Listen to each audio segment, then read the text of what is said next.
children of the night, and welcome to Tarot Nights with the Hanged Empress. Here we do shadow work following the moon.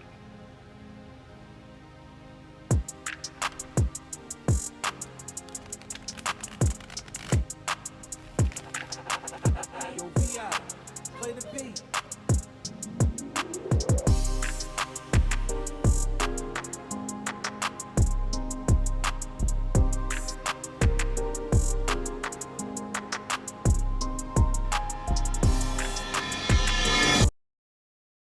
Aries moon! We finally made it. It is a full supermoon, and this full supermoon is a culmination of everything over the last 6 months that we put out into the world, and now we get to reap and see what we have done, what we have made, for better, for worse, however it goes. For me personally, and we're going to dive into this because it's going to affect our channel and how we function throughout. But for me, I am Virgo Sun, Virgo Moon, so this is my springtime. I'm still in spring into action. We're just getting started. I dive into the harvest season with all of the energy that spring can bring. And what I want to do with this Aries moon is plant a bulb. This is the seed that will come up first thing in the spring. And we're going to be digging out and changing and growing a lot of things underneath the surface of the show as we go. So I wanted to give you a little extra time of chit chat before we even started touching cards, so that I could let you all know that this is going to be our last moonly tarot nights. We are no longer going to be carrying on every single moon cycle doing a read. I've told you for years now, and I'm gonna tell myself and utilize this information, but we can't consume tarots all the time. You have to let things happen. I do these reads and I can watch the events play out from the week that we start, that we have read, all the way to like 6 months out. Now we're going back and I'm like, oh, I remember this. Oh, this came up.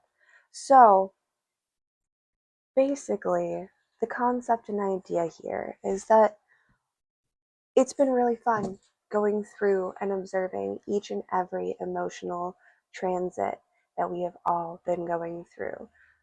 Unfortunately, the Aries moon is awakening the fact that we can't just sit around and observe our emotions forever. There was a really good time and a place for us to come in every other day and check in.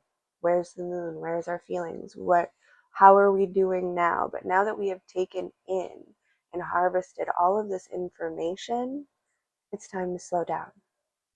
I say all of this to say that we're going to have tarot nights on full moons and on the new moons for every season.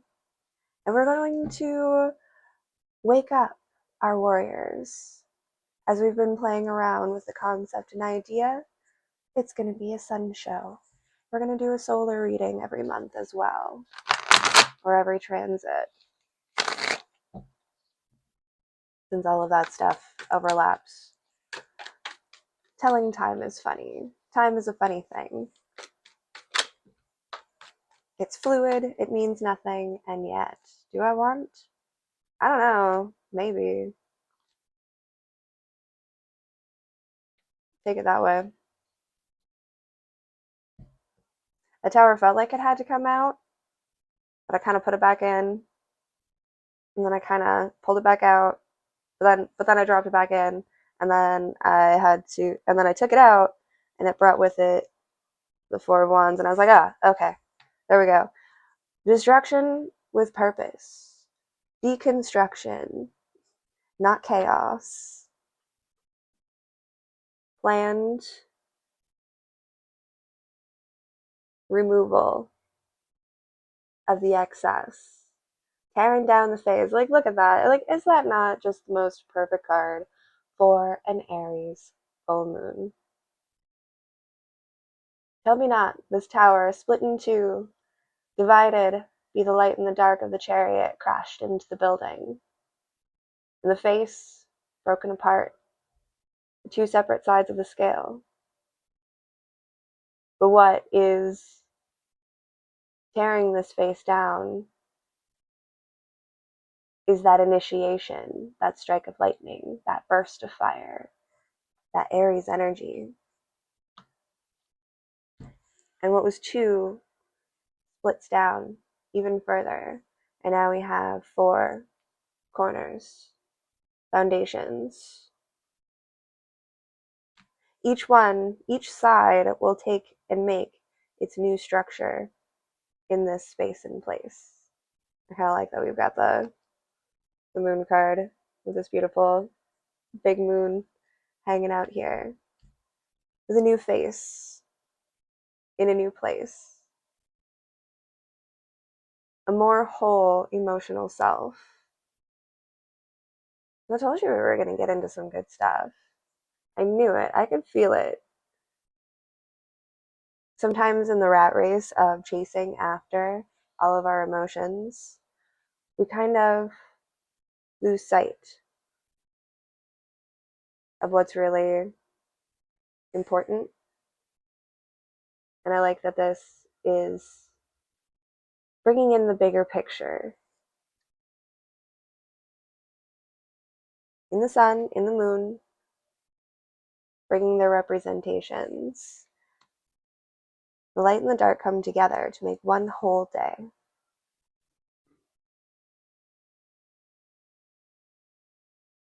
Just one whole day. Okay, I'm just kind of like ruminating on this thought and concept of, can you have just one whole day of like all good or all bad? Or is there always just a little bit of a mix? And you kind of have to pick and choose and place importance yourself. It's all up to your own mind and determination.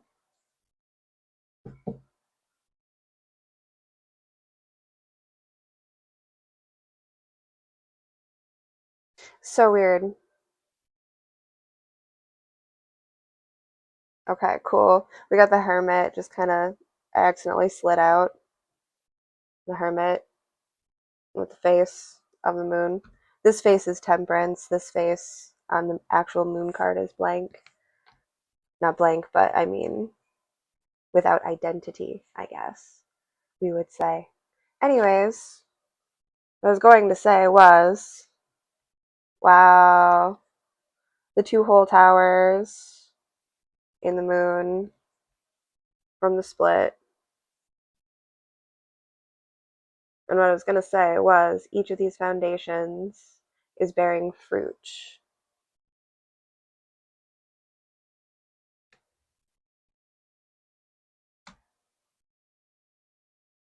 So there's something really bountiful in the divide of something else. Something needs to come apart, split apart, break apart. I took the moon, accepted it, placed it on the table. We haven't even gotten to the stack of story time. But we have the world here in the corner where we can put everything into that nice, big, sweet picture.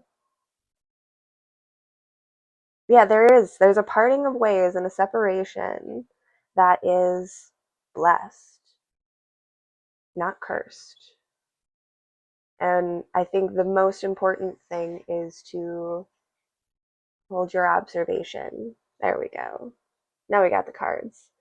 To maintain your own perspective and your own lens. This is going to look however you want it to look, essentially.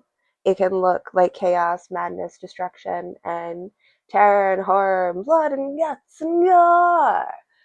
Or it could be a really beautiful, fruitful, healthy thing. Taking these vines, cutting them back, propagating, and making new plants and plant stands. Think about plant stands. I don't know, maybe you just need to buy a plant stand. Plant stands are really cool. It's just like a stand that you put your plants on. And I saw somebody do this really cool thing with them when they took their plants out. They put their pumpkins in the plant stand. And I'm like, oh my gosh, that's brilliant. I never think of that. Cool things you see in the world. Very interesting. It's all about your perspective, baby. We've got a rose growing right here behind us. We've got two full cups. Still clean, still going. Are we going to sit and fuss about what we lost, what was dropped, what had spilled out, what had gone wrong or awry? Or are we going to take hold of this new opportunity for growth and standing? One moment. There's that Aries energy. Thank you. Gosh, I needed that fire. I was really feeling burnt out there, and it's a blessing to be able to channel and reach out a little bit further. We've been putting a little bit more effort into getting these reads together ahead of schedule so that we have time to properly promote. And again, with the new transformations of the entire channel, it's very nice to be able to take that extra time. And that's the whole point. Spending a little bit more time, getting in depth, not feeling rushed or pressured into having to have some kind of emotional determination right here, right now. All of this stuff that's going on with the channel is a part of the collective message. These things can be translated to you. Why we're talking about this so randomly, we have all the energy in the world to take it in. So just take it in and apply it and understand that the separations can be applied wherever they need to be applied for you. The breakdown is necessary for us to propagate and get new plants, new growth, new stability, and a new emotional wellness that doesn't need constant check ins, that doesn't need daily medications, that just is regulated through natural systems that we have established ourselves. Crutchless. Okay. We do this. We do this a lot. We talk ahead of the cards, don't we? Don't we? The cards know what I'm saying before I say it. Spirit knows what's going on, and we're just along for the ride, just hop, skipping, and jumping along across time. This overgrown tree, this overgrown bush, this overgrown shrub is not going to propagate or create or bear the same kind of fruit that it would if we were to break it down into smaller pieces and let it grow. This is why the separation is necessary. This is why the pruning is necessary. This is why cutbacks and taking it all down, separating things out and putting them into their little boxes. Sorry, we're getting a little Virgo energy here, but sorting it all out into smaller pieces and spaces is going to be highly beneficial for this growth to continue and grow and to make an entire garden out of this one shrubby tree. Because we can actually make a lot of vines and a lot of grapes if we keep cutting and propagating, or berries, or what have you. Whatever it is we're trimming down. The fruit to be born, definitely been a message. Definitely been a thing. Hello, High Priestess. Full of your wisdom, looking out on the big picture. Got the fires burning. Beautiful. Hold on. Dry throat. Wow. Got dry.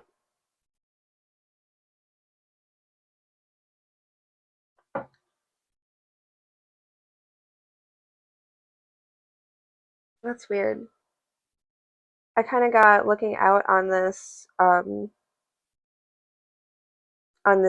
on this picture, as the opposite of welling up, but like a drying up, a withdrawal of emotions, a full breath in, which is kind of the concept and idea and purpose. It's just funny to think of in that catch and release kind of perspective that this high priestess gives me with her fires burning in both places and spaces.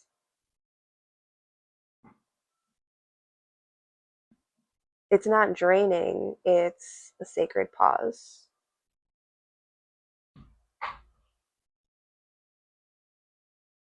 We have to empty the well in order to fill it back up again.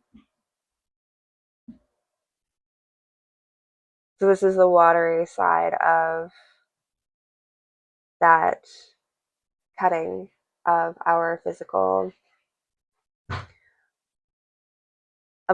possessions or ideals or values, but also our desires and the things that drive and motivate us, or things that we might lean on as crutches, substances, medications, whatever it is that you use on a regular basis to get through your day to day. Oh, Sober October.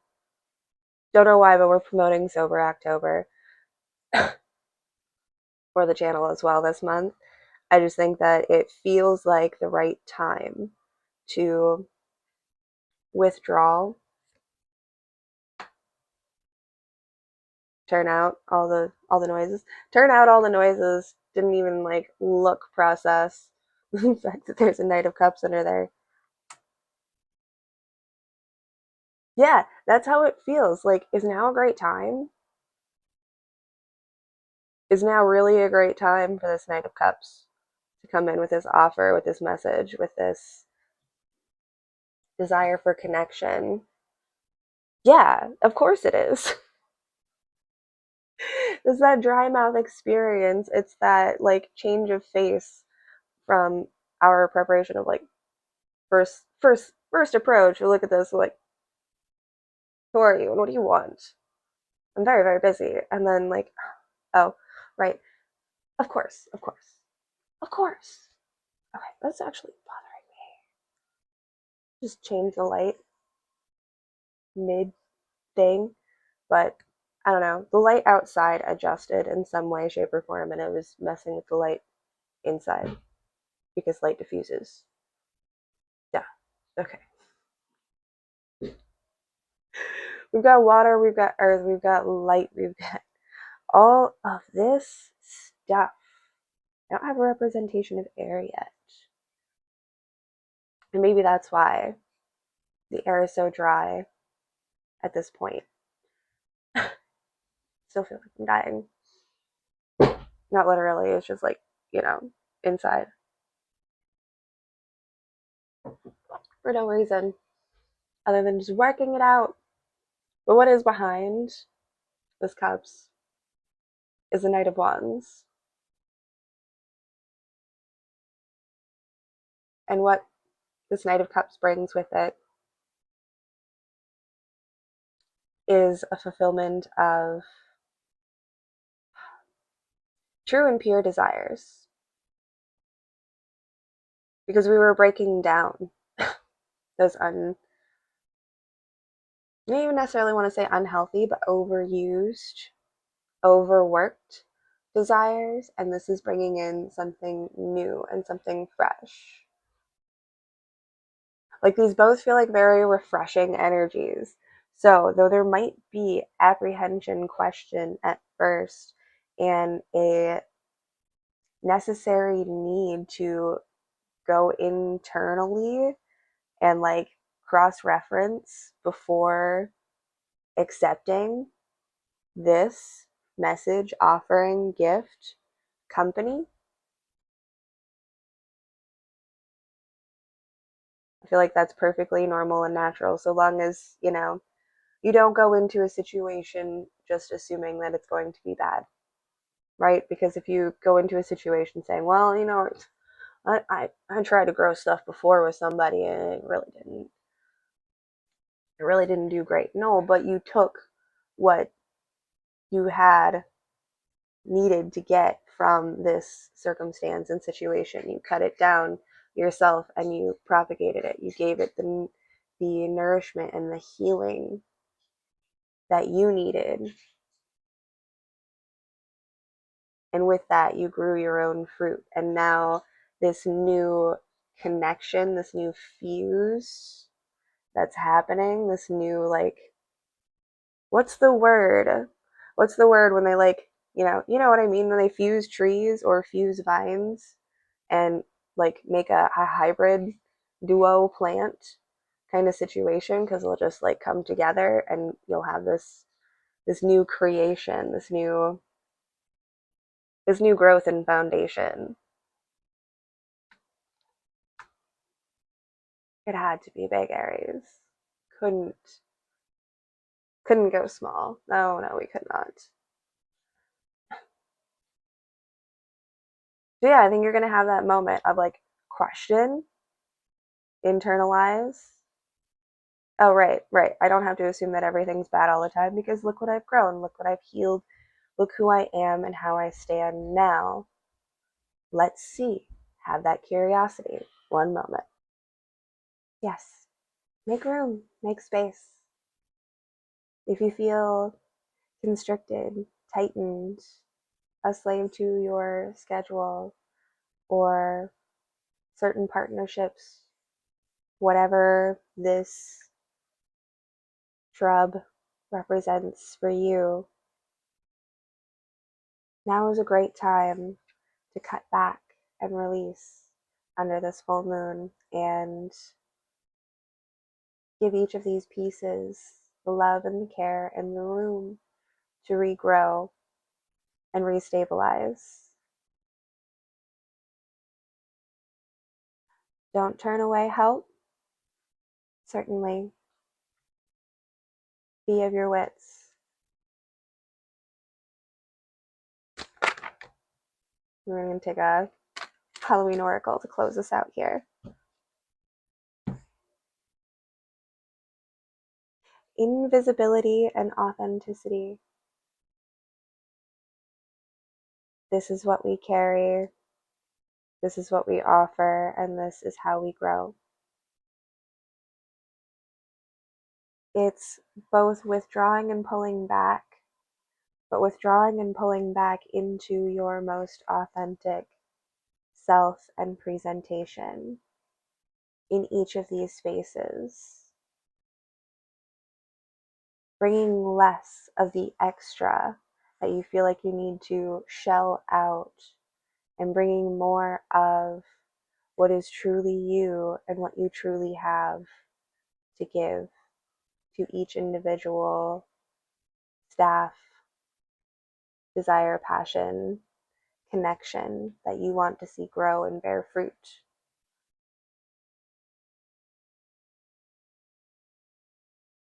So being brave, being kind, and remembering that it doesn't always have to go bad. Holding that good perspective of admiring what it is that we have grown and what we have grown into, and presenting that, giving nurture, love, and care to those aspects of ourselves so that we can be a more authentic representation in each area, in each corner of our lives. And I feel like that's going to make us feel a lot more whole, a lot more complete. Simplifying and multiplying all at the same time. Thank you. It's been a fantastic moon, and I can't wait to see you next time. We're going to have quite the adventure when it comes to our Scorpio, Libra, Scorpio, new moon. And then we'll have our Wake Up Warriors when that sun hits Scorpio as well. So it'll be fun. Have a good time, kids. Enjoy vacation. And we'll see you next time.